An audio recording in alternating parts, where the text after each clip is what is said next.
with the big brain.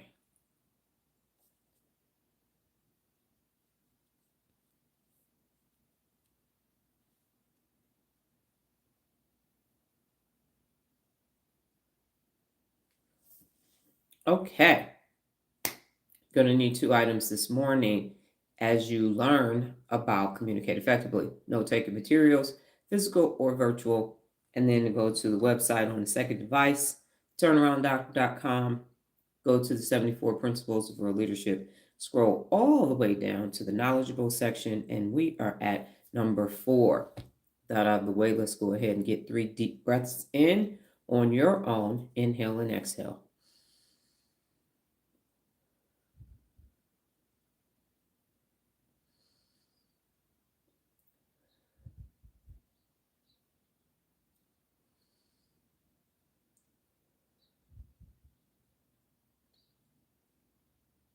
I am Dr. Donna Thomas-Rodgers, daughter of Leslie Darnell Thomas, granddaughter of Arthur Jethro Evelyn II, and great-granddaughter of Levi Thomas. Welcome to your morning mental workout. Today, we will be discussing communicate effectively. How do we get here? We got here through new neurons, just ting, ting, ting, ting, ting, firing, making connections through the process called synapses. And once those connections are made, you end up with neuroplasticity. You take that concept and you combine it with the 74 Principles of Real Leadership, as well as the theory of personal accountability, and you have a process called neuropability. That's the brain's ability to wire itself to use the 74 Principles of Real Leadership to create unlimited neural pathways in your amazing brain so that you can learn how to hold yourself personally accountable day in and day out to have your best day in, and day out. I eat almonds every morning, but they're trying to take me out. And then how does this happen? It happens here in this amazing frontal lobe, and we're going to be using the executive function of your brain, commonly referred to as the CEO of the brain. So let's use it today. Now, I have already reviewed, given an overview of all of the 74 Principles of Real Leadership. Should you like to take a look at any of those videos, go to the 74 Principles of Real Leadership playlist, start at the bottom, work your way up, and you will at some point catch up to us. We are 5 days, not counting today, to 5 days out from reviewing all of them. I do have a bonus day of day 6 of having fun. I ended up doing 2 of those, so we will close out with have fun. And why not close out with having fun? Good morning. And so I've gone over the principles of real leadership, defining them. And in that definition, I take each individual word of the principles of real leadership, define them so that you can understand it in all of its totality. So let's get into it. Communicate effectively. What is the definition of communicate? The definition of communicate is to share information with others by speaking, writing, moving your body, or using other signals. To share information with others by speaking, writing, moving your body, or using other signals. Now, the definition of effectively is this: in a way that is successful and achieves what you want or accomplishes a desired goal. In a way that is successful and achieves what you want or accomplishes a desired goal.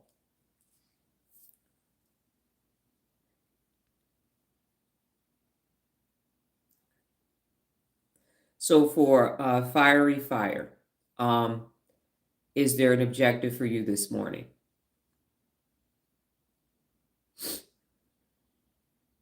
Do you, when you hear people talking and lecturing, you say, hi, I'm in the middle of a sentence, and now you're saying, okay. Just go, because you're not going to stay. So just leave and stop disrupting me. So just move along. So what does it mean to communicate effectively? It means to convey information or feelings clearly and successfully to others in a way that is easily understood, fosters understanding, and achieves the intended purpose.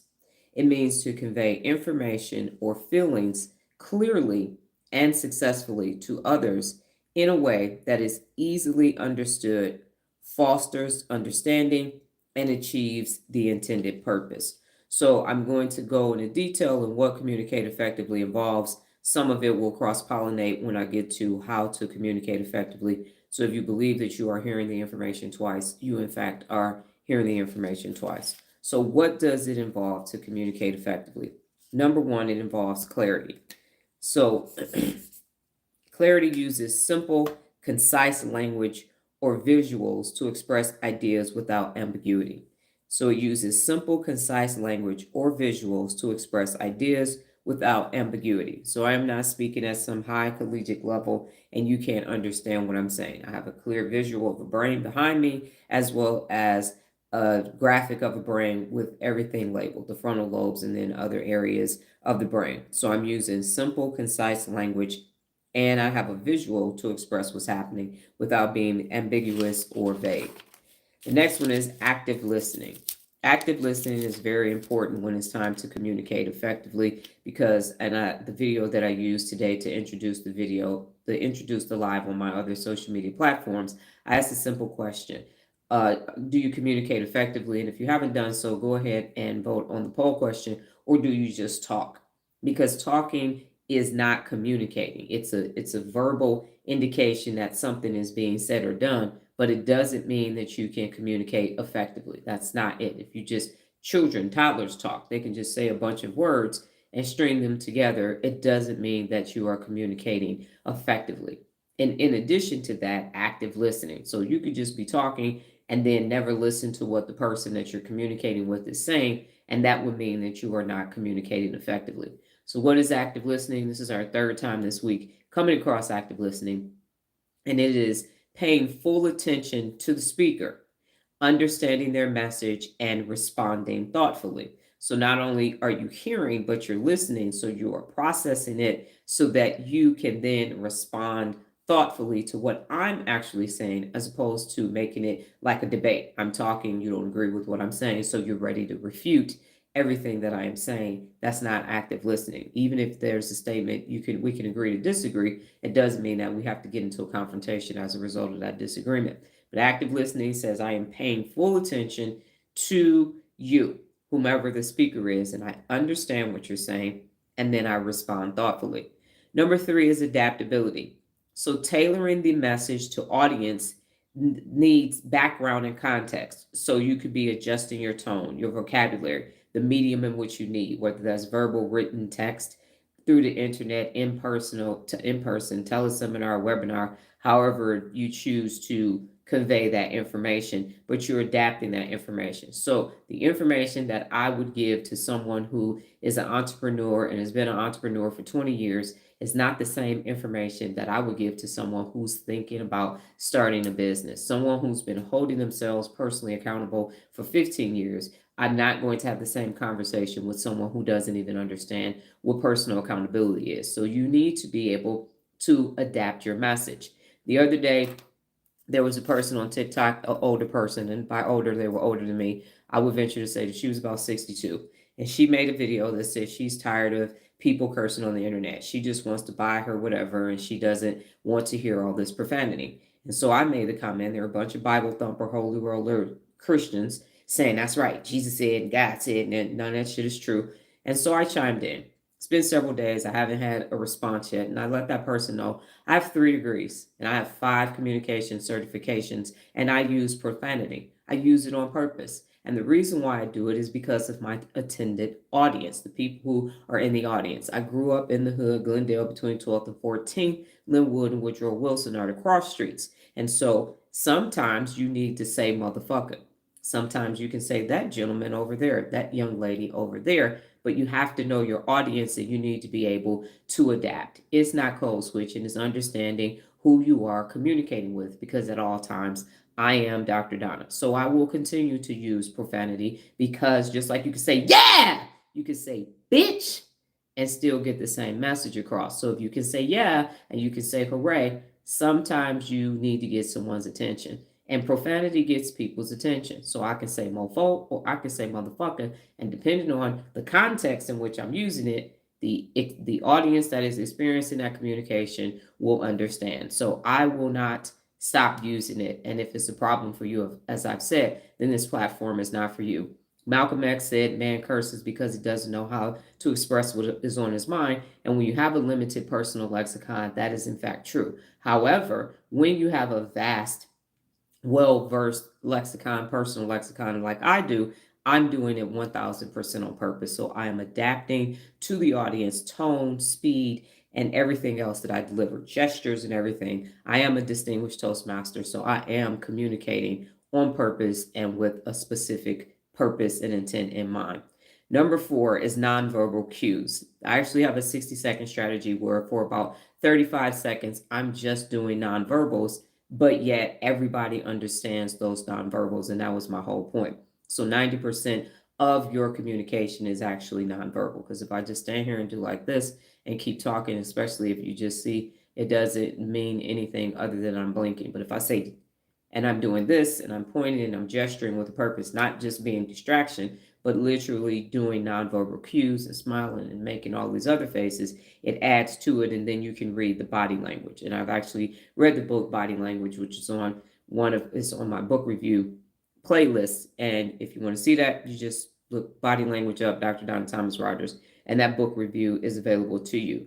So you leverage body language, facial expressions, eye contact, lack of eye contact, and tone to reinforce and complement the message. So you add those gestures to make the message more engaging, but also as a point of inference.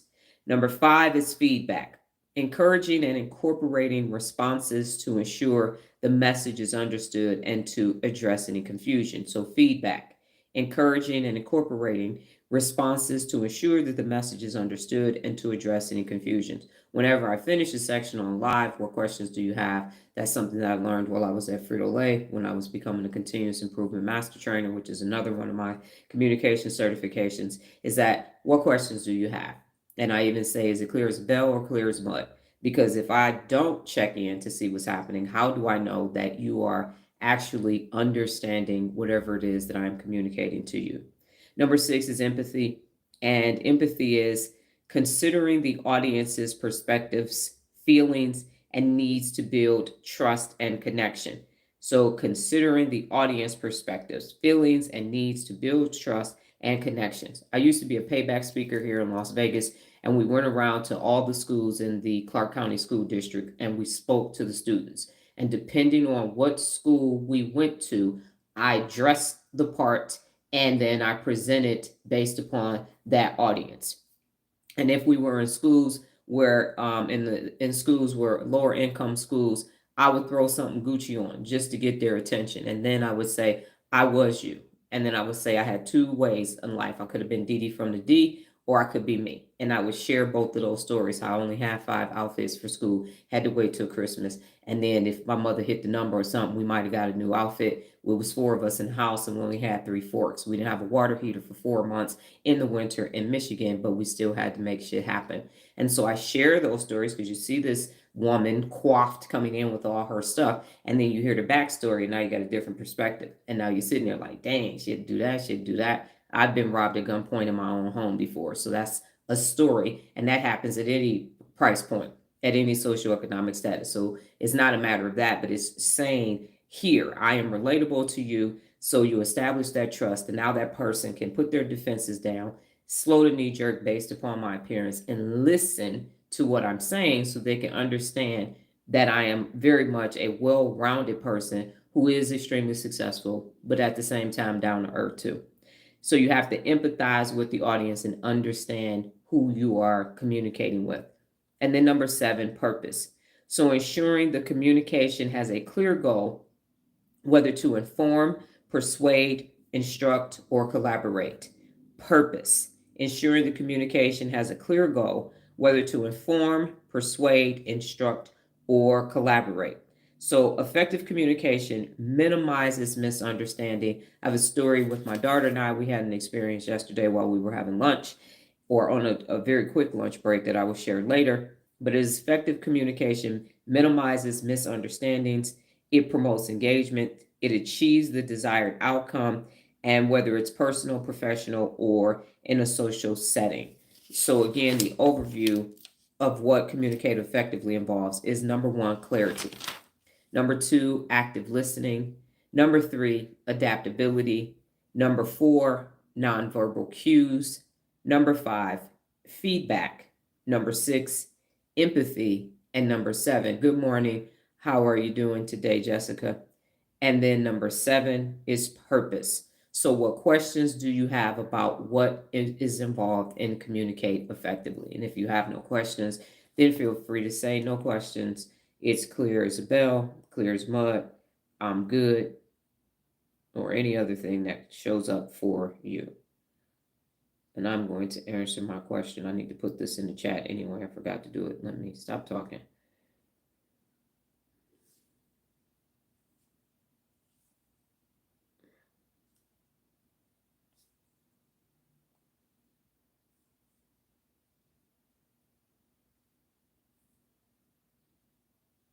Nola said it's clear.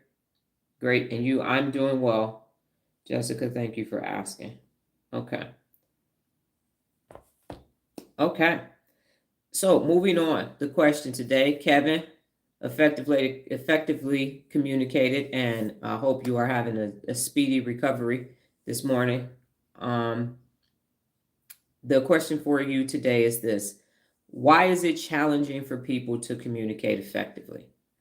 Why is it challenging for people to communicate effectively?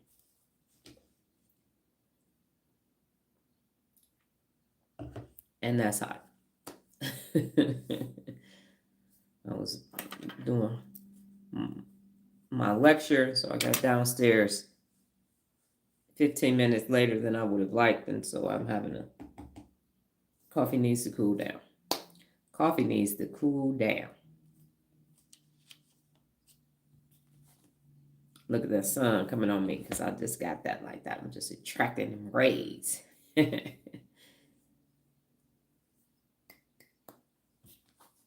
I'm going to need my gaffos.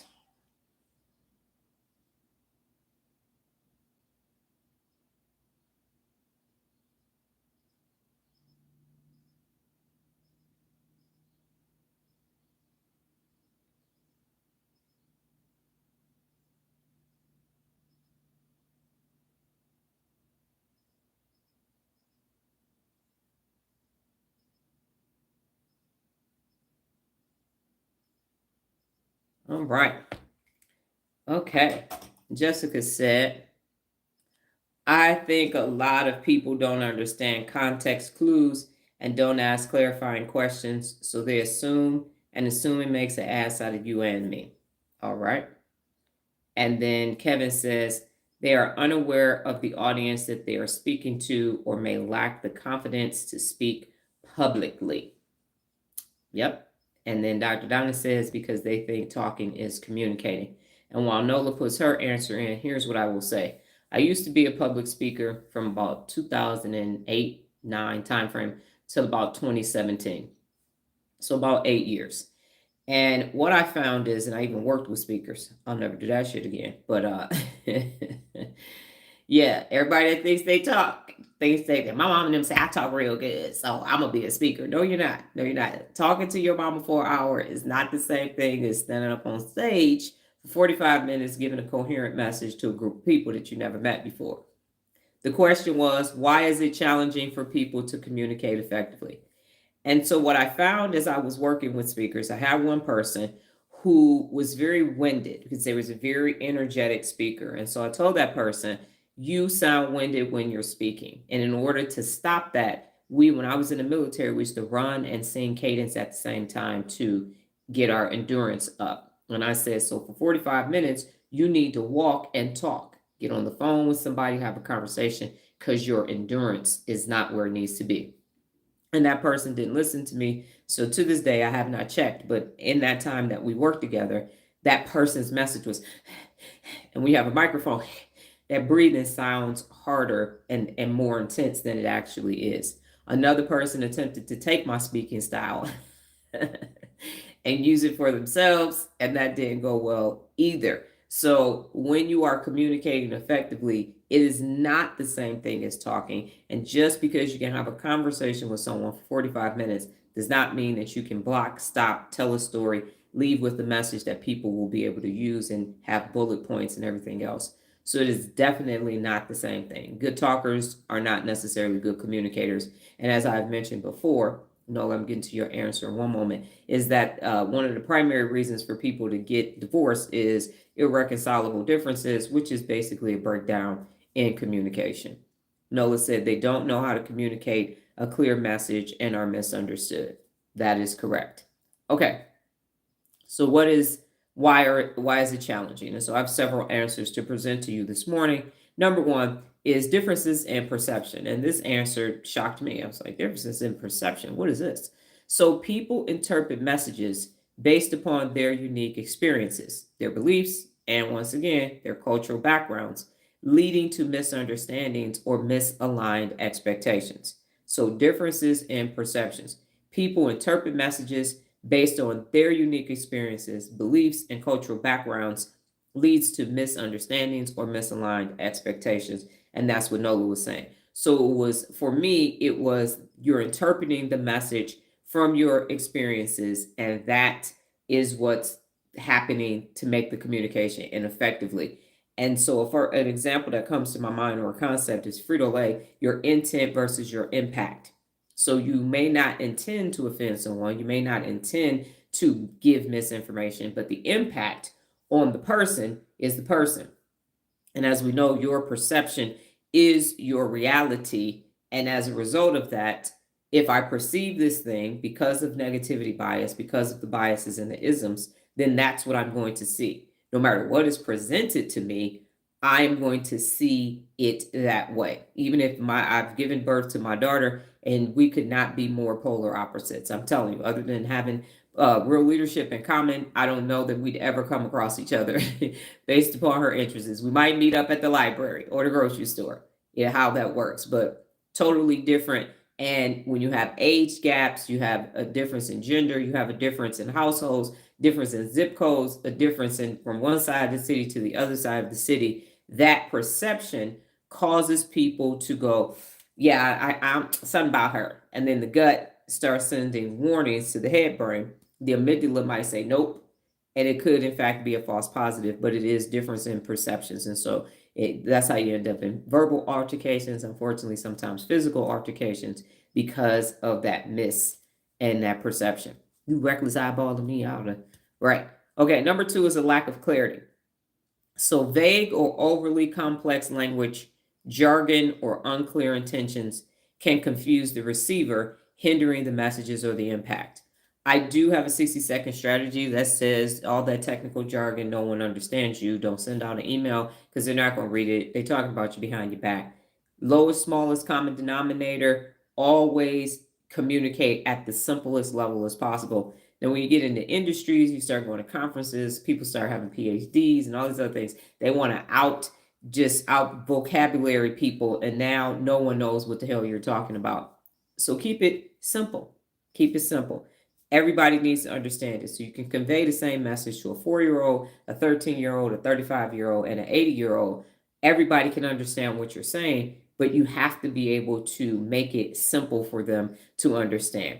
And what I like to do is when I find out about people, if someone likes music and I'm giving examples, I will keep giving music examples so they understand. Someone likes cars, I will give car examples so that they understand. So that's why I ask people during our small talk or initial, good morning, Lola, our initial conversation, I'm asking questions so that I can use that. It's known as free information when we start communicating. In fact, we're getting ready to go at 9 o'clock to someone's up to an appointment. In person retired. We were there before they retired. They're now retired. So we'll have some follow-up conversations. They've been retired for this week. So to see how it's going, have another client retiring at the end of the month. And so gave her some suggestions and we'll see how that goes as well. So you want to be as simple as possible. You want to communicate how that person communicates so that there isn't a difference in perception. You're speaking their language. And that goes back to having empathy, which is understanding who that person is and how they operate. Number three, this is the prime one. I tell you what, people people end up sleeping on couches and everything else behind this one. Poor listening skills. Poor listening skills is so bad that I'm setting up a 30-day challenge for you to become a more effective listener, because people have very poor listening skills. I resemble that remark, so I know. Many people focus on responding rather than truly listening, and I would say reacting. So they miss key points and they fail to understand the speaker's perspective.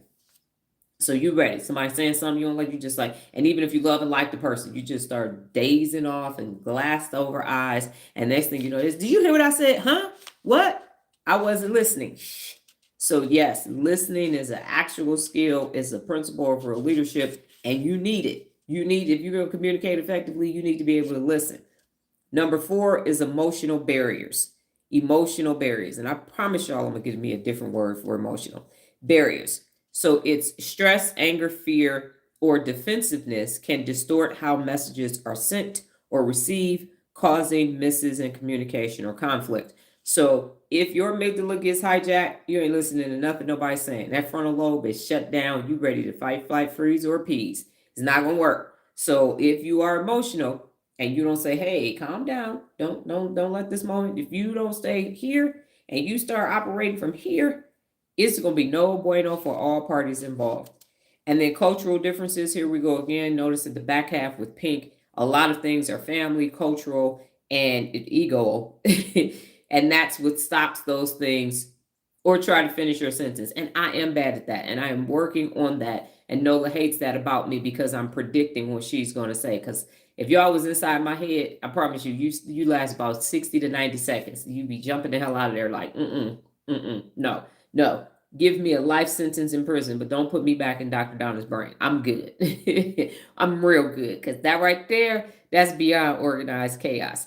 So yes, that takes place as well. I'm working on it. I'm much better, because before I wasn't listening, I was cutting you off and everything else. So I am much, much, much better. That's why I have so many certifications in communications, because I needed all of them, every last bit. So cultural differences. So the variations in communication styles, the norms or etiquette across cultures can lead to unintended offense or misinterpretations. And as I've said, we come across various different people from various different parts of the world, and respecting their culture. Don't wear shoes in our house. Some people, we got to eat. They're going to send us home with some food. They feel bad. We working. The other day, we was did some exercise equipment, and the young lady said, I know y'all still working, but do y'all want a beer?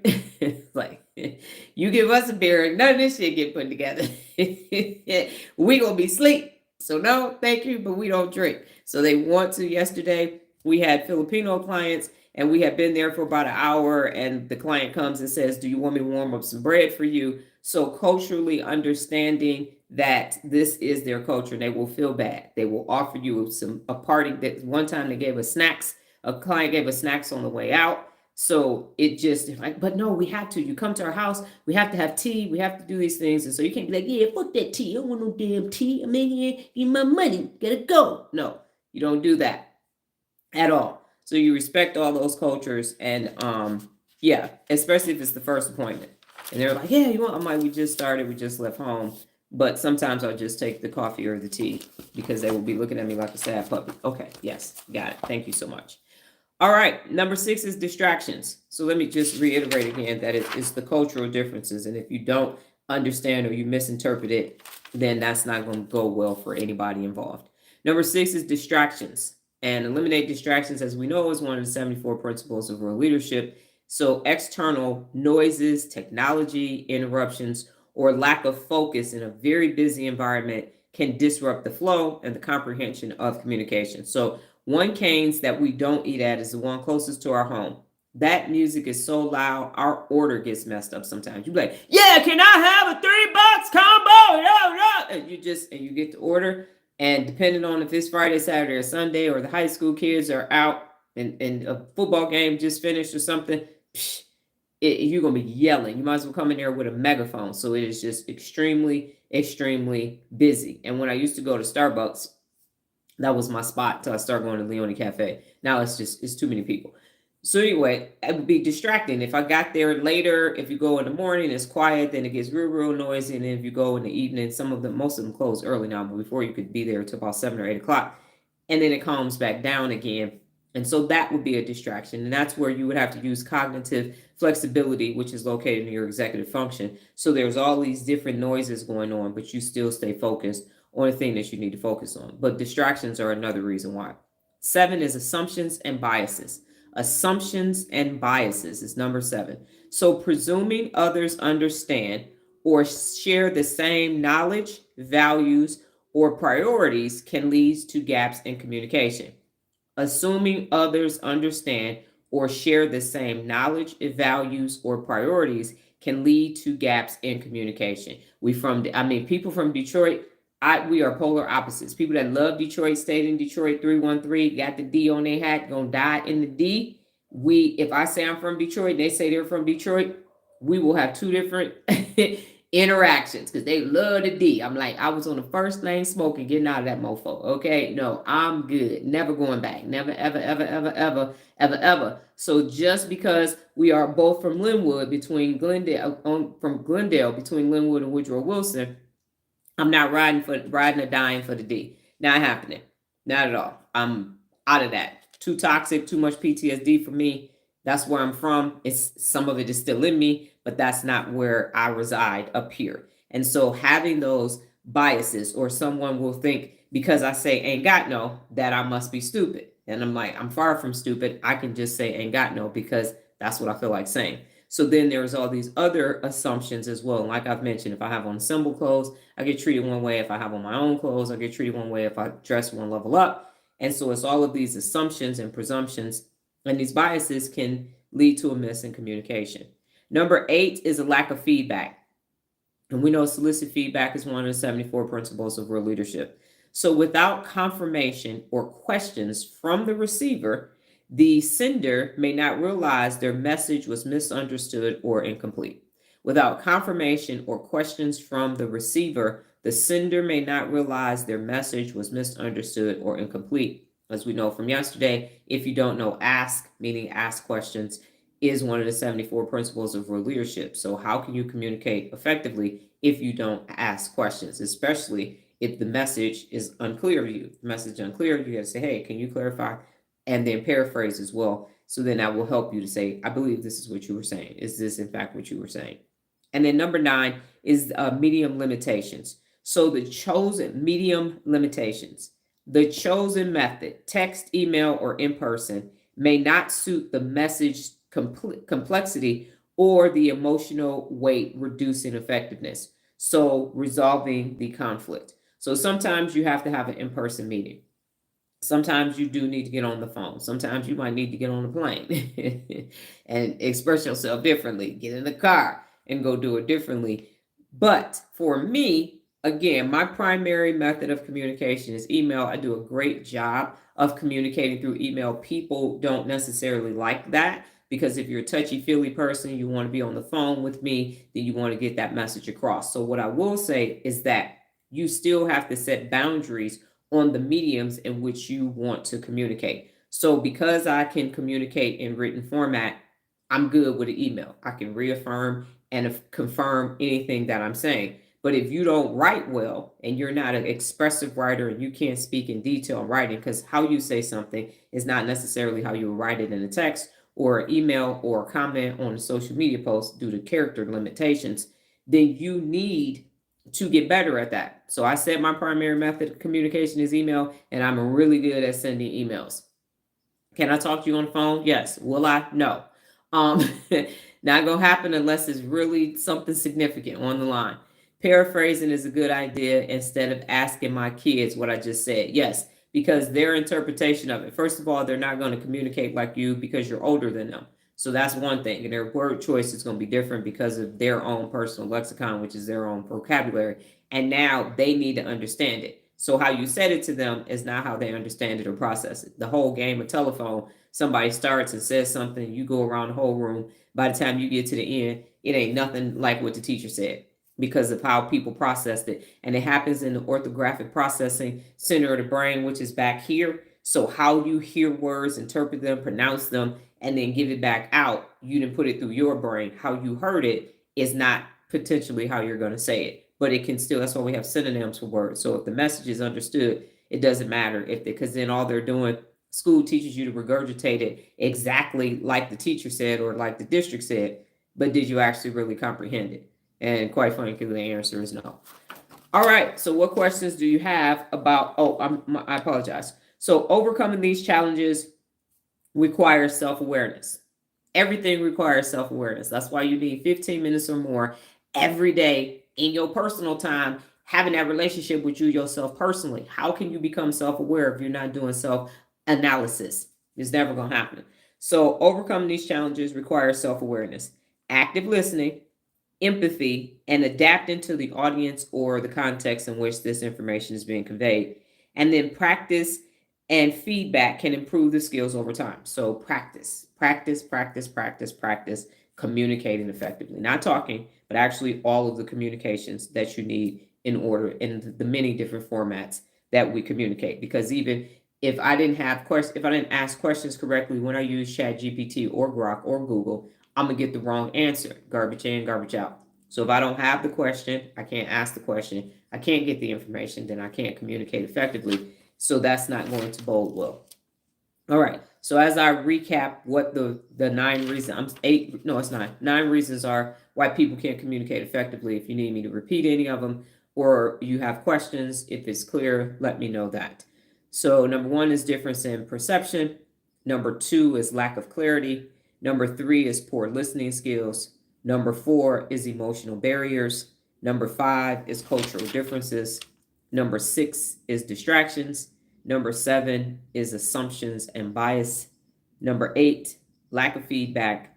And number 9 is medium limitations. So ... brain is clear.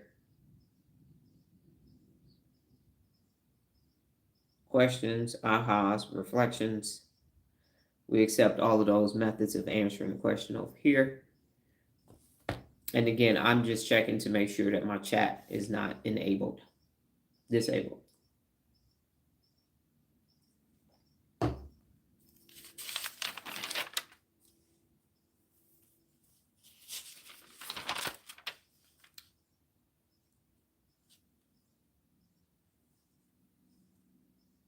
Hello?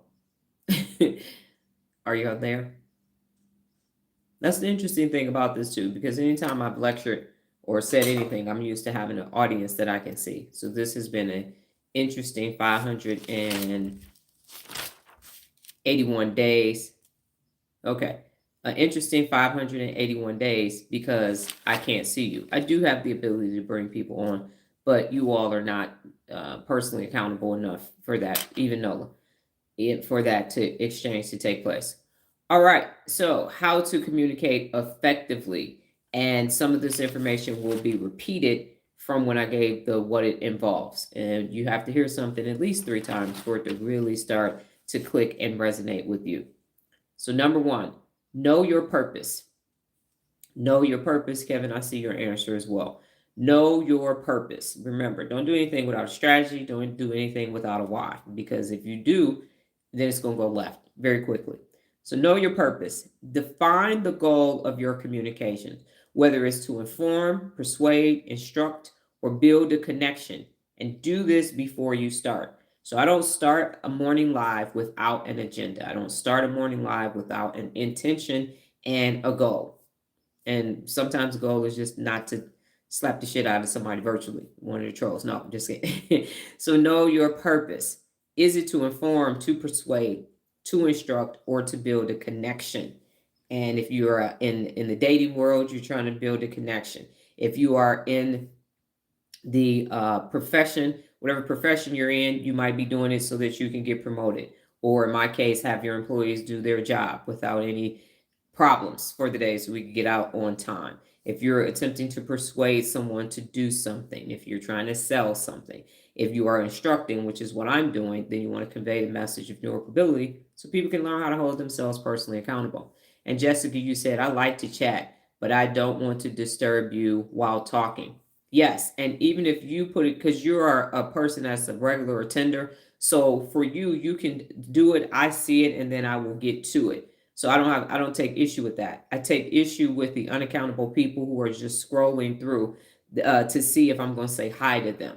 That's who gets checked. So it's not people who are in regular attendance. It's people who have no interest in holding themselves personally accountable at all. They just want some attention. They just want to disrupt. And what happens is when you're a mega influencer, which means you have over 1 million followers, so many people are commenting and everything. They're doing that so that you can see them, so they can get some attention. We don't have that problem over here. So that's what, and I'm training people. You don't do that. You don't walk. If we were in class at a school at a lecture hall, you don't come into a lecture hall. Hey, professor, what's up? How y'all doing today? Yo, you're late. You sit down and you wait for there to be something to be said. So it's interesting on social media because so many people go live for so many different reasons that the nature is to just, I want to be saying, hey, pick me, say something to me. So that message is really for the people who are just the looky-loos and the people that's just doing drive-throughs. All right, so know your purpose. Number 2, understand your audience.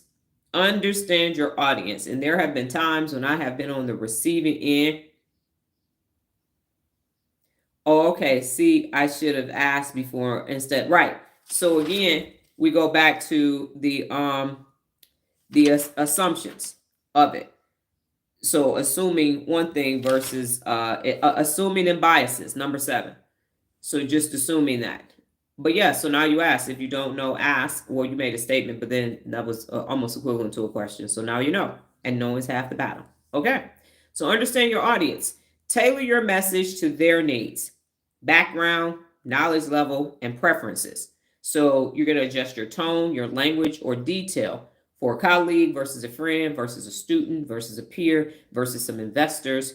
So you're going to tailor the message for them and their individual needs. That's what you're going to do. So you got to know your audience. Number 1, when I used to speak, who's going to be there?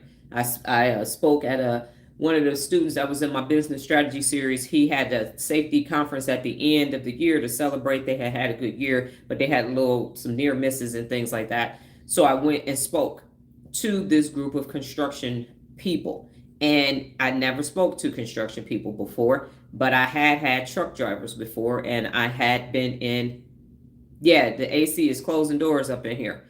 And it wasn't closed all the way because remember, I was trying to rush because I was doing that lecture. And so I had experience in warehousing and everything else where people were unsafe. So I understood that. And so what I told them, because they drove trucks, is I told them about Steve Bogue, a driver that I was responsible for, who I kept saying, you got to be safe, you got to be safe. And once I left the traffic center 4 years later, unfortunately, he perished in a driving accident in Florida, and hit 2 other vehicles, and then the tractor blew up, and he was in it, unfortunately. And so I told that story because they were driving smaller, obviously, construction vehicles. They weren't driving tractor trailers. But that message resonated because you need to be safe out here. And so I understood the audience. I understood from the business owner perspective that, get their attention from a safety perspective. And so I told different stories based upon their equipment that this is things that can happen. So you definitely want to be aware of what's taking place. So know your audience. Number 3, and again, as I said, talking to the students, and then I even spoke at Upward Bound at UNLV one summer, and I came on the stage because it was at the end of the day. They always put me at the end. I'm either in the morning or at the end of the day, and they were tired. It was 3:00 in the afternoon. I was the last thing for them before they could go to their dorm rooms and have fun. So they came in kind of lethargic or whatever, and then I had on my robe. And I had my hair up, my sandals, and I was like, hey, how y'all doing? I'm DD from the D. I'm in Vegas this weekend trying to get a bag. What? And they were looking at me like, what the fuck? And then I went behind the podium, took my robe off, put my hair down, put my shoes on, and then I said, I could be her or I could be me. I'm Dr. Donna. And that when they were like, oh, and then I had everybody's attention at that point. So you want to understand who your audience is and take them on this journey. So when it's over, you leave an impact and the message is clear. So be clear and concise. You want to use straightforward language. That's number 3. Straightforward language. Avoid jargon, ambiguity, or unnecessary details to ensure your message is easily understood. Use simple, straightforward language. Avoid jargon, ambiguity, or unnecessary details to ensure your message is easily understood. I don't need to tell people how smart I am. When I say my name is Dr. Donna Thomas-Rodgers, I told you how smart I am.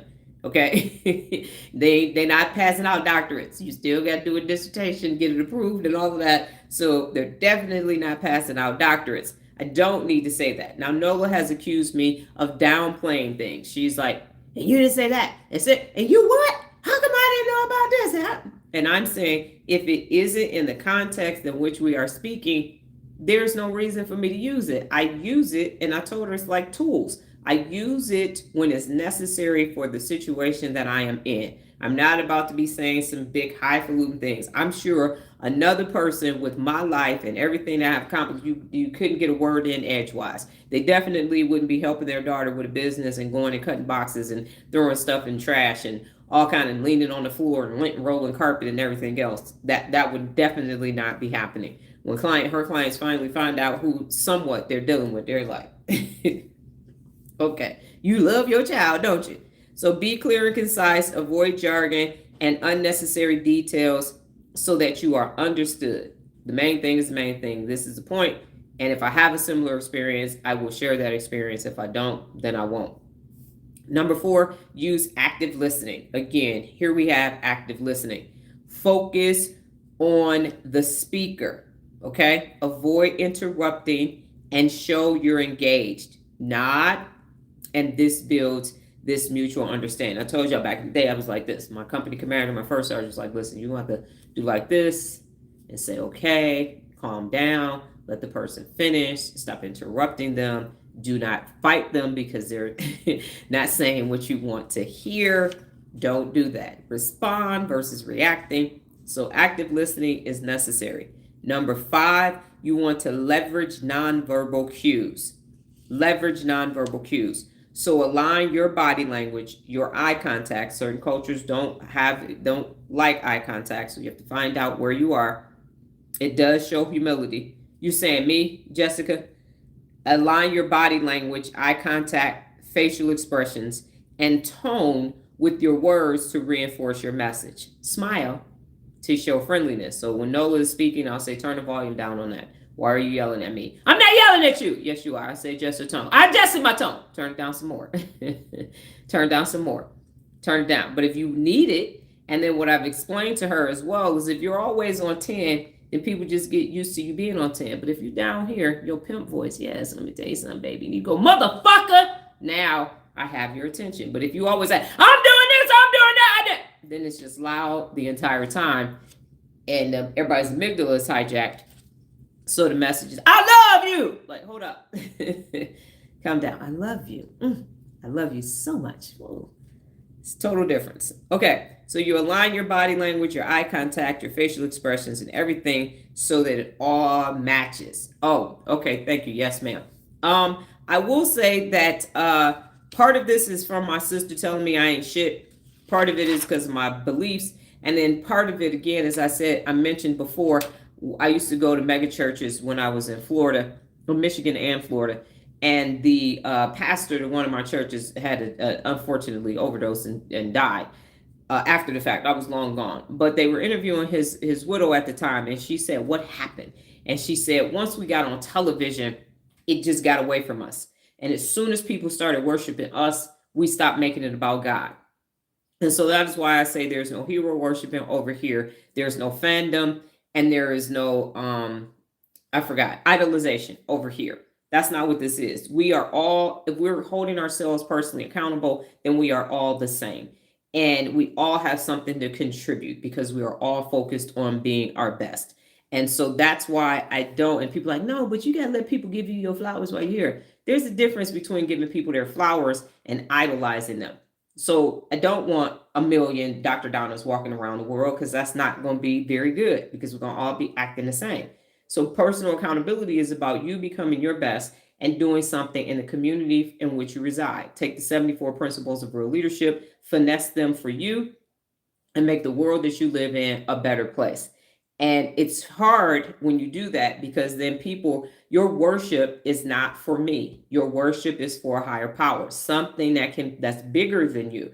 But people who have the ability, who've been given this gift to lead, apostles, preachers, teachers, evangelists, and pastors, if you are a Christian, their responsibility is you're there for the people. So the example that I would use is elected officials. Elected officials are there to work for the citizens. They are there to advocate on behalf of the citizens. I have people that I've helped get into office that are sitting in Congress right now.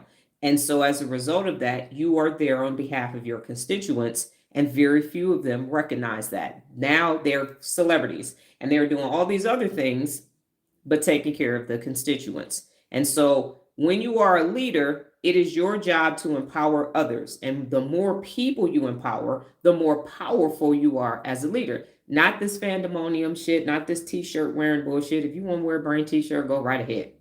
No problem. Pick the one that works best for you. But don't wear a brain t-shirt with my face in the brain. Because now you have taken this thing that is bigger, you've made me your thing. And as a result, I'm a person, I'm a human being. And so I might disappoint you. I might say some shit to offend you. And now you're mad at me, but you gave me your worship when your worship needs to go to a higher power. And then if nothing else, give it to yourself. If you're agnostic or you're atheist, you don't believe in it, believe in something bigger than you. Because when you believe in something bigger than you, then the sky is the limit. When you believe in something bigger than you, you can be from Glendale between 12 and 14 and not be able to read and then be in your 11th year of a book challenge. But if I had idolized Uncle Jerry, then I don't have a book challenge. There is no Neuropability. There isn't any of that because you're limited by the person that you're worshiping, which is why I stopped going to church, because I'm not worshiping the pastor. I'm supposed to be having a higher power, and that's not it. So the humility that you experience or that you feel is because I know I sound the baddest motherfucker walking the face of the planet Earth, and I am, but I'm not saying worship me. I'm saying be a bad mofo too. I need some peers. And when people have you worshiping them, you can never be their peer. Allen Iverson used to roll with 50 people. They were not his peers. MC Hammer, anybody with a big giant retinue, you have that one underling, your consigliere, your underboss, because I follow the mob, and that's it. And y'all sit at the top, and then everybody else is trying to take that person out, right? That's how that happens. And now it's like, I'm taking you down, I'm taking you down. I'm like, no, I'm like, Paid in Full is one of my favorite movies. If I eat, y'all eat. Everybody can eat. Let's all eat personal accountability. And now you have less conflict, less drama, because you're not, the Fredo of the family is not coming back to, because there's always a Fredo when there is that hierarchy. So there is no worshiping over here, no idolization and no fandom on purpose, because your worship and your praise goes to something bigger than Dr. Donna. It's definitely not somebody walking on the face of the planet Earth, because when you are in precarious situations, then how can you get out of those situations? And I know I'm going on a tangent, but I feel led to say these things. I'm coming up on my 15th year of being gone from Frito-Lay. I'm launching my subscription lives that way, because I feel like that's apropos June 25th to say, fuck you, Carrie Shields. But anyway, side note. And so I'm looking at what I've done in the last 15 years versus the first 15 years, which was the Army and Frito-Lay. And this back half is way better than that front half. And it's because I stopped doing these manufactured things and I stepped out on faith and been having a way better, different existence than when I was doing that manufactured checkbox, house, job, car, all that money shit, all that check, check, check. And quite frankly, it was boring. Once I did it, I was like, okay, I'm bored. I don't need to do this again. So that's where, if it comes across as humility or whatever it is, that's the reason for it, is because I understand that I have been divinely appointed to be an educator, to educate you, for you to be your best. And I'm not going to not do that because I want you to think I'm the shit. I don't need you to tell me I'm the shit. I know that. Okay. Even with my dumbass sister saying stuff, I can look at my track record and see what I've accomplished. So that's the whole point, is that preachers, teachers, evangelists, pastors, and apostles are not supposed to be worshipped. They're not supposed to be pulling up. My pastor had a helicopter. He went from one church to the other church. Jesus had a donkey. But anyway, so that's not, they are supposed to be the people that's kind of humble and not like, So in any leadership position, that person is never supposed to present themselves as better than you. It's a huge calling, and people have turned it into worship me. Don't become me. Whatever you do, you can worship me, but I ain't gonna tell you how to be me. So that's why I have a problem with high, they call them the celebrity, A-list celebrities and all of this. Nah. All right, so choose the right medium is number 6. Choose the right medium. So that means to match the method. I'll make that highlight. To match the method to the message. So if you need to do in person, do in person. If it needs to be on video or live, then you can do that. For sensitive topics, you might need to come on in and we have a face-to-face and this line ain't secure kind of thing. Then do that. Email for formal updates, or text if you want quick confirmation. So you have to choose the right medium to communicate. And I would just like to say, watching the Diddy trial, and also Kwame, the mayor from Detroit that went to jail, him and homegirl, we actually went to the same high school. Funny story. So I went to high school with Kwame Kilpatrick, and dang, I can't think of her name. That he was his number two that he was having an affair with. Both of them went to Cass. I was a freshman; they were a senior. We went to the same high school. But a funny story is, I talk about my Uncle Jerry all the time. He's been a couple people's. He's a very well known lawyer in Michigan and Detroit. And my grandfather was still alive, and Kwame's going to court, and his father comes into my uncle's office and says, "Hey, you got to get him out." Throws a bag of money on the thing, says, "You got to get him out." My grandfather said, "Don't take the case, don't take the case, don't take the case." So my uncle ends up being the other person's, Ronald, I think it's Ronald Ferguson, I forgot his name. He ends up being his lawyer. The case was so stressful that my Uncle Jerry literally passes out in the courtroom, standing up, trying to cross-examine somebody. So, and then the text messages all the way from back then. So with the Diddy case and now, so any text message that you send in that you think you deleted, they gonna just go grab all that shit. So text wisely, send messages wisely, because in the event that you find yourself in a court situation, it's coming back and you're going to have to explain it, and they could be pulling it from 10, 15, 20 years. So choose your medium correctly.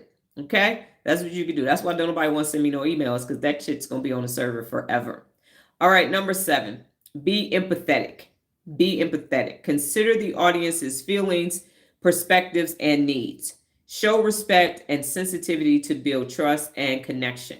That's what you were saying, Jessica. So that empathy is there for people to understand how you feel. You can tell them how you feel. They can be empathetic towards you, and back and forth. And it builds that trust and that connection. When you are communicating effectively, it feels different than when you are just talking to someone, having chit-chatting, having a conversation. When there is a genuine connection, it's because you communicated effectively.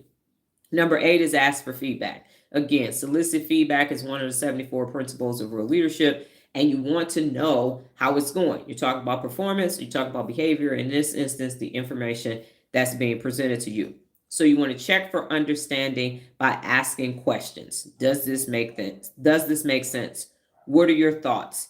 And you want to clarify it just in case people don't understand what's taking place. And you say, "No, that's not what I meant. We did it the other day. I said, say apple. You typed what you thought, and none of us had the same response." So everybody has to be on the same page, going in the same direction to get to the same goal. Number 9 is be adaptable. Be adaptable. And I liken this to be flexible, which is one of the 74 principles of real leadership. So you adjust your approach based on the situation, cultural differences, or other person's reactions to what you are saying. Walk in the house for appointments for NOLA. We look, we see people's shoes at the door. We're going to adjust. We're going to put booties on and go do what we need to do. If somebody sleeps, somebody's on oxygen, whatever it is, we respect those differences, because the objective is just to assemble, hang, do whatever, and get on out of there. So be adaptable, be flexible. Don't put your boundaries down. So this is not bend over and take whatever, but this is definitely, you want to communicate effectively. You want the message to be heard. Now you have to understand how somebody learns, how they process information. So that's being flexible. And then number 10, you want to practice and refine. Practice and refine. Regularly seek feedback, reflect on past interactions, and practice skills like public speaking or writing to improve over time. Regularly seek feedback, reflect on past interactions, and practice skills like public speaking or writing to improve over time. By combining clarity, empathy, and awareness, you can minimize misunderstanding and achieve your communication goals. So, what questions do you have about how to communicate effectively? Again, it is number 1, know your purpose. Number 2, understand your audience. Number 3, be clear and concise. Number 4, use active listening. Number 5, leverage nonverbal cues. Number 6, choose the right medium. Number 7, be empathetic. Number 8, ask for feedback. Number 9, be adaptable. And number 10, practice and refine. So if it was clear, let me know that it was clear. If it was unclear, if I need to repeat anything, let me know, and we will close out with our final 2 questions for the day. Now, where did I put?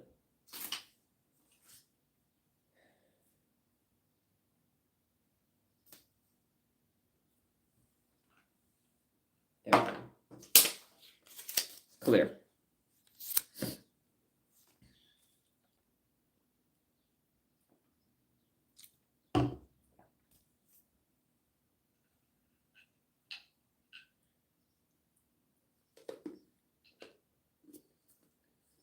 Okay, Kevin and Nola, remember you all agreed that you were going to be dotting or braining.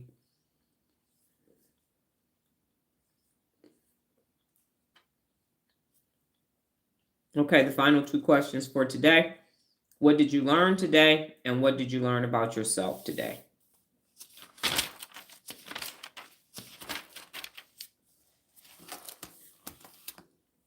I learned to close my door all the way when I'm on live. Or the door on this side, because the door on the other side is already closed.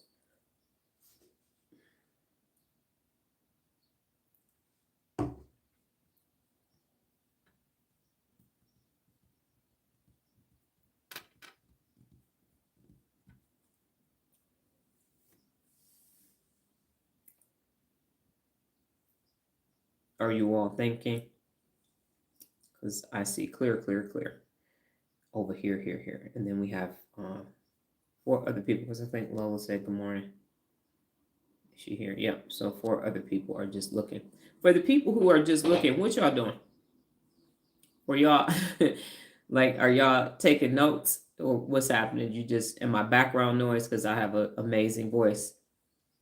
What y'all doing? Trying to figure it out? I'm just curious.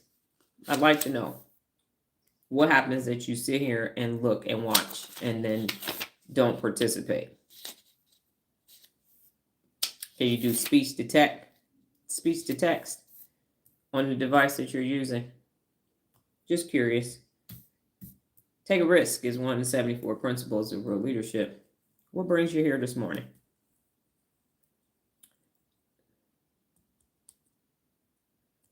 No, I got it, Nola. You said you just thought we were listening. Okay. So the question is, now that I have your attention, what did you learn today, and what did you learn about yourself? Any of the visitors, would you like to, like we used to do at church, first time visitors, please stand up and tell us a little bit about yourself. Do you have a home church, or are you visiting? Are you looking for a church? Are you looking for personal accountability, or do you already have it? Do you have a personal accountability expert in your life? Why was a delay? Okay, yes, ma'am. Visitors, introduce yourself. See how that works. The beginning of the lie, everybody, hi, hi, hi, hi, hi. And then the people who listen are like, I see you. There are no coincidences. You didn't stumble across my page. You were supposed to be here today. And commenting, because you need to be personally accountable. If I ever took a loss, I learned a lesson. Count them up, count them up, count them up. I learned great communication is important. Do you have any tips to help people with dyslexia? In what regards? Tips on what? Because the question is unclear. Specifically, asking questions, listening, communicating effectively, reading. What part of dyslexia? That's a broad scope. Nola, I've learned about myself that I have to make myself clear in what I am saying. That is correct.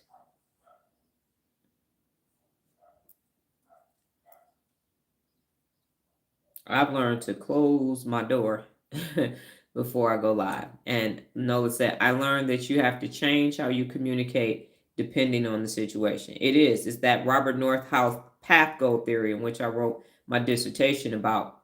And it is situationally dependent. So when people say the type of leader that they are, and I do have a PA that asked that question, is you can still have a leadership style that resonates with you. However, the situation will dictate how you perform your leadership functions.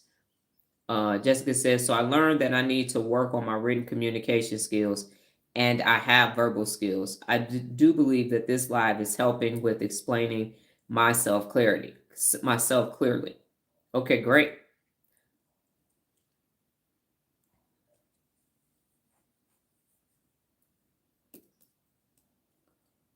And then the one thing that I would say is, so Nola and I experienced some conflict yesterday. She had some hijacked amygdala moments yesterday, as anybody who's in their early 20s is developing their brain should be experiencing. And so we sat in the car after we got our canes, couldn't eat in the store. The music was just too damn loud. So we sat in the car, had to handle some conflict when it occurs. And what my neurological observation was, because I'm always observing people, is that she's on the live, she's in 3 challenges, and the clicking isn't clicking for everything. And what she discovered was that when there is conflict, when she has an ADHD moment and there is a bit of a rage, it's because she told me the day before, just tell me what to do, just tell me what to do. And I explained to her, I said, I do tell you what to do and you still don't do it. No, I said, okay, so from now until Monday, I'm going to bring it to your attention that I do tell you what to do and you don't do it. So yesterday I was saying, in this moment, today's principle of real leadership is, if you don't know, ask. So ask a question right now. Ask a question right now. She kept making a statement, mad, telling me I'm not listening. And I said, you told me yesterday to tell you what to do. So I am telling you what to do and you're not doing it. So from that conflict, what occurred for her and what for my research, what occurred for me is, and it made everything so clear, I had peace that surpasses all understanding, is that in my life, when I have told people to do something, they've asked, and I've said, here's what you need to do, and there's this rebuttal taking place, this refuting taking place. I see your answer, Jessica. I'm going to look at it in one moment. I want to finish this point before perimenopause kicks in, and I don't know what I'm saying. So it became very clear to me. And what Nola now understands is that I am telling her to do things. And the resistance is this: she doesn't have that neuron firing. So if you don't have the neuron firing to ask questions, because the neuron has to fire before you can even begin to have that neural pathway. So it fires, it makes a connection, a synapse, and then the neural pathway is created. So if I say ask a question, and you don't have the neurons going ding, ding, ding, ding, ding, ding, ding, guess what you can't do? Ask a question, because you don't even have the beginning. You don't have the ingredients to start to be able to start asking questions. And that is what is taking place. So when I tell someone to do something, they refute it, the amygdala is hijacked, and what they hear is I'm attacking them. And what I'm saying is embrace change. Because in order for you to create a new neural pathway, you have to embrace change. You're going to have to change the pathway that you're on, create a new one, and strengthen that neural pathway. So now Nola understands that when I say do something and she starts having conflict with herself and then kind of projecting that on me, that means embrace change. So that's why people, when they're in challenges and they hit a wall, and I said, you hit the wall, you decorated, you start coming after me because you're telling me I'm wrong. And I'm saying embrace change. I'm saying you don't currently have this neural pathway, but you're going to need some neurons. They're going to have to connect. And then that connectivity is going to create that behavior and that skill set for you to be able to do that again and again and again and again. So anytime going forward, if you find yourself not embracing change, if you find yourself with a hijacked amygdala, not wanting to learn this new thing, it is because you haven't said, I got to embrace change. And then what's going to happen is it's going to feel scary as hell. You're like, what if I got to get a neuron? Where am I going to get a neuron from? And they got to connect. So then you're just going to be ugly. It's going to be terrible. It's going to be a mess. It's going to have cognitive overload. And you're just going to keep doing it again and again and again and again and again and again. And then the next thing you know, you're going to become skilled in this thing. So everything that you do, every behavior that you have, every talent, everything is a created neural pathway that you didn't come here learning how to drive an 18-wheeler tractor trailer. You had to learn how to do it. You had to create that neural pathway that says, I'm going to do the gear shift and all of those other micro skills or micro pathways to get it done. That's synapses. This bam, this connection, A to B, neuron to neuron. Let's go do this. So that's what's taking place neurologically. So now Nola understands when we go forward and I say do something and her amygdala is hijacked, she gets ready to try to come for me. Embrace change. What do you need to start creating? What neuron needs to fire in order for you to create synapses, in order for you to create that neural pathway? So let me know if that is clear for you. If you had an aha moment, if you're like, Dr. Donnie, all I keep hearing is neuron, and neural pathways and firing. So, because if you find yourself not being able to change, that's your resistance. That's your amygdala saying, fuck that. No, we ain't changing. Because remember, your brain is hardwired for negativity bias, and the brain doesn't like change. It likes routine, but it turns into a routine. So you want to change, but you want to calculate change that make you feel good. So you go change your hair. You go change something that's cool, but that's not going to create your neural pathways. It's not going to make you better. It's going to make you look good until you open your mouth. You're going to sound like a fool or not be able to do these things. Okay, so Jessica, you said, and I'm going to start clarifying statements and questions. Good thing to do. And what's going to happen is that neural pathway is going to continue to get strengthened and strengthened and strengthened. And now you're going to be extremely strong in your communication skills. And then Jessica says, so clear. That happens a lot in my recovery group. Whenever someone is given a solution to a problem, they just make more problems and they are justified. Yes, because that's the neural pathway that's firing for them. And firing means it's just signaling. It's not firing like you're fired. It's literally, that's what electromagnetic waves are doing like that. Kevin said, myself, I've improved my communications greatly over the last 6 months. And then Jessica said, waiting to be justified in the victim is the victim mentality. It is. And again, that neural pathway is the one, that's their go-to pathway. And in order for change, they're going to have to say, okay, I need to embrace change. I need to do something differently so that I can have a different result. The old adage of the definition of insanity is doing the same thing, expecting a different result. But if you don't create a new neural pathway, you are going to keep doing the same thing. And you're going to actually be expecting a different result because you think, I want a different result, but you keep going down that same neural pathway. So that's where we are currently with this process. I would like to say as well that I did have another lesson this morning. I got to hurry up because I got an assignment due in 3 days. So I have to finish this module. But here's what I am finding. That's going to help me so much in my group. Thank you. My pleasure. So here is what I am finding, and here's where we are.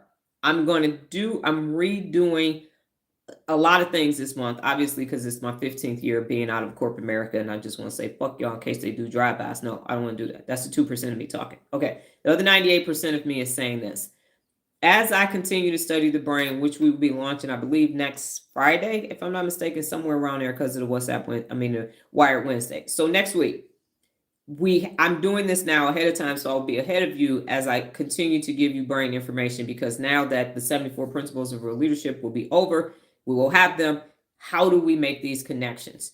And so, Kevin, I sent you a message regarding your out of the country travel because I need you to help me with an experiment.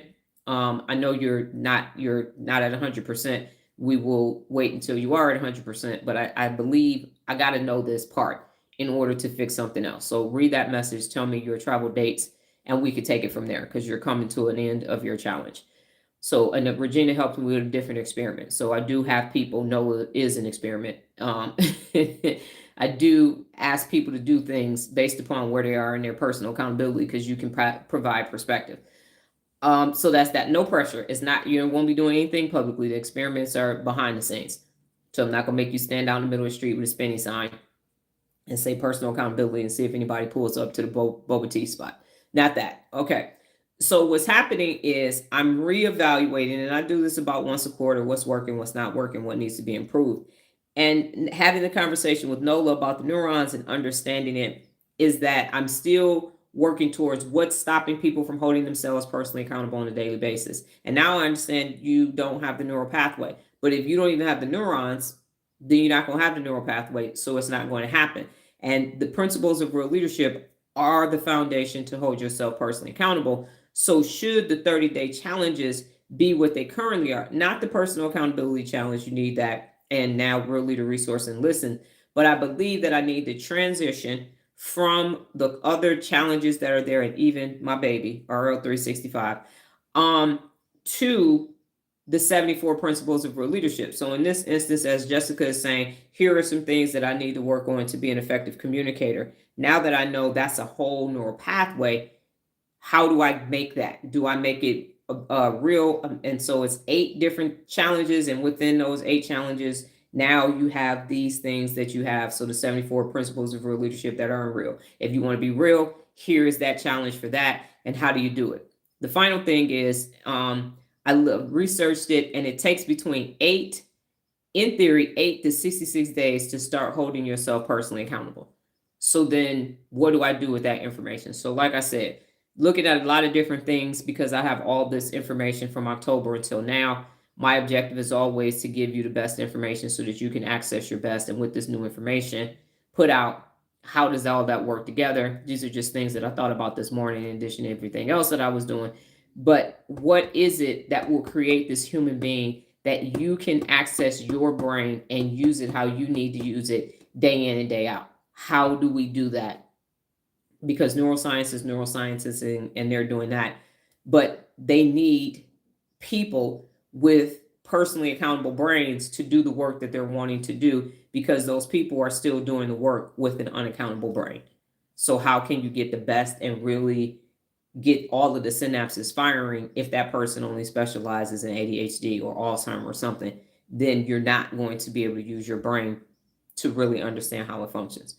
So I know that probably was a little bit kooky out there. However, the point is, I'm re-looking at that now with this new information. I told you all, I learn every day. I take all the information in, bring it back out. Let's see if this works.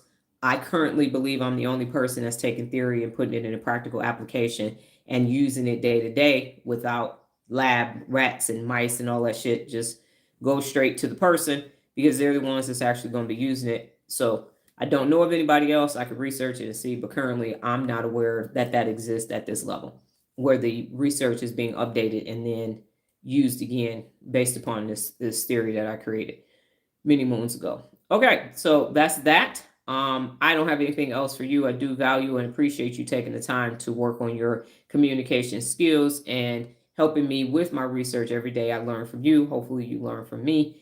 And we will get this thing, personal accountability in the world, hopefully before I'm no longer here. That would be great. Be awesome. I'm like, yeah, I did that. Right. Okay. Okay. Look what I built. Fuck you, Frito Lay. No. Okay. Back again. Anyway, you all have a great day. I will be back tomorrow, God willing, higher power and the universe. Same time, same place, safe space, different brain t-shirt. Have a sensational Saturday. Take care.